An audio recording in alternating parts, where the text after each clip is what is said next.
Hello, everybody. My name is Becky Draper, and I am an Ayurveda health coach and Vedic astrologer.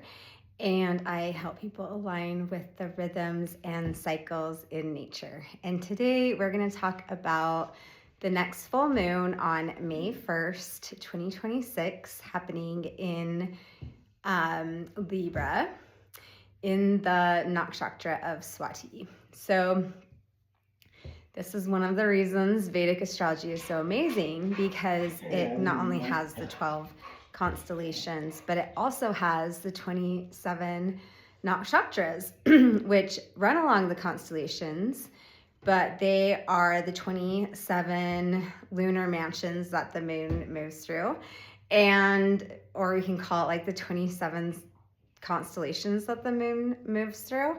But the 12 constellations that we're all familiar with tell a story about the zodiac and about our life here on Earth. And the 27 nakshatras actually go deeper into that story. And so we can really with this extra detail of the nakshatras, we can really hone in on the meaning of the placement of where the moon is at in that moment.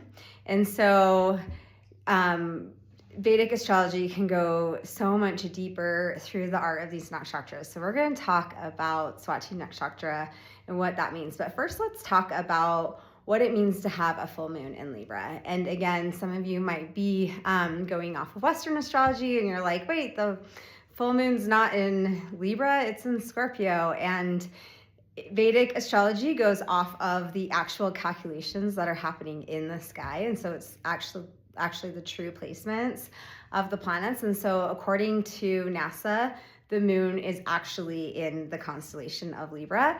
And so that is its true placement in the sky. And Western astrology goes off a fixed point, and I'm not going to get into all of that right now. But the true place of where the moon is actually going to be at on May 1st is in the nakshatra of Libra.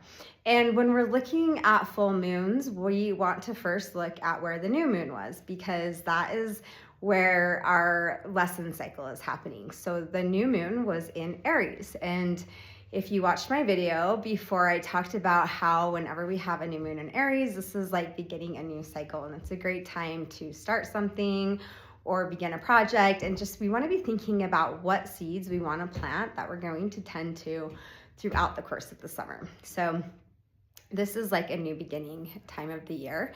And then when we get to the full moon, that's when we're kind of looking at the opposite. And so when we were, looking at the things that we wanted to, the seeds that we wanted to plant or the projects that we wanted to start, we were probably being a little bit selfish, like, what do I want? And that is great, because in order for any project to take off, we have to first start with what our desires are. And that is great. But then when we get to Libra, we're in the opposite, and now we're dealing with relationships, because Libra is the constellation that shows us the shadow and the relationships that we're in and how these are affecting our lives. And so now we've got to think about other people and how these projects and plans and ideas that we have, how those fit into our relationships, and how we can help and bring other people along with the ride, or how we can bring balance to those things so that we're not just focused on our projects,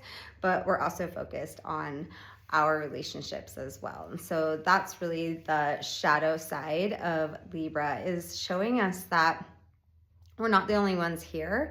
And while it's great to have our own plans, we have to also make sure that we are bringing other people into the bigger picture with us as we're planting these seeds. We want to make sure that these are seeds that are going to benefit all of those around us, and that it's going to still be able to maintain the balance between our relationships and our projects. And so that's the basic kind of pull. But then if we want to go a little bit deeper into the Swati Nakshatra, this nakshatra is ruled by Rahu. And so any of the nakshatras that are ruled by Rahu are going to be a little bit more impulsive. And Swati is ruled by Vayu, which is the god of wind. And this can either be where you can go places where others can't go because you ride the wind of change. But this can also be where you are so unstable, you're just scattered and you destroy things. And so the reason that the sun is debilitated here in the Swati Nakshatra in the sign of Libra is because the sun's purpose, its whole purpose, is for us to fulfill our purpose.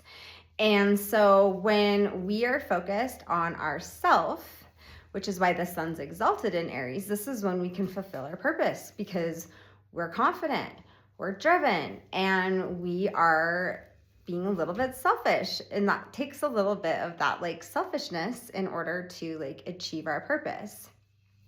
And then here in the opposite of Aries and Libra in the nakshatra of Swati is where the sun is actually debilitated. It's because we get lost in our relationships. And what brings out more like pleasure and pain than in relationships? And so this is where we get lost in a lot of the drama of life. And because we might get a little bit lost in relationships and other people and these dramas playing out, we don't actually fulfill our duty and our purpose in life, which is what the sun wants us to do. And so that is why it's debilitated here. And so this nakshatra reminds us that we can't just always be focused on our goals and our projects and our accomplishments, and that there's like this deeper purpose to life, which is other people. But then we also want to make sure that we don't get lost in other people and the dramas and things in that nature as well. And so there's always this balancing act between each of the constellations that are opposite of each other. And there's always this like fine line. And that's how we go through these lesson cycles, is by learning how to kind of play with both sides of each of the constellations. And in an Aries learning cycle, we're learning how to focus on our own goals and be productive and fulfill our purpose and our dharma, while simultaneously taking into consideration other people and the balance between our relationships and our goals. But then simultaneously, we want to make sure we don't get lost in other people and lost in the drama, and that if we are going to travel where the winds don't go, that we do that with a very balanced Vayu, with a grounded sense of self and of who we are, and not lost in other people.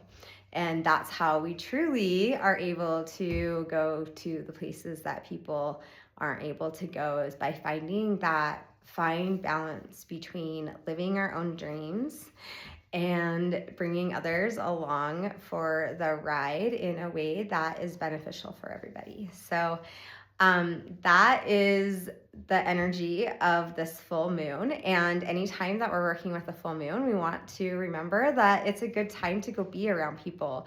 The full moon is like when we want to socialize and celebrate and be with our friends and be with family and be around loved ones and celebrate. And so I highly encourage you to take this opportunity to be around people. And then when you get to the new moon, it is a great opportunity to spend some time more alone and journaling and things like that. And I am going to be doing a moon circle in a couple of weeks starting on the new moon.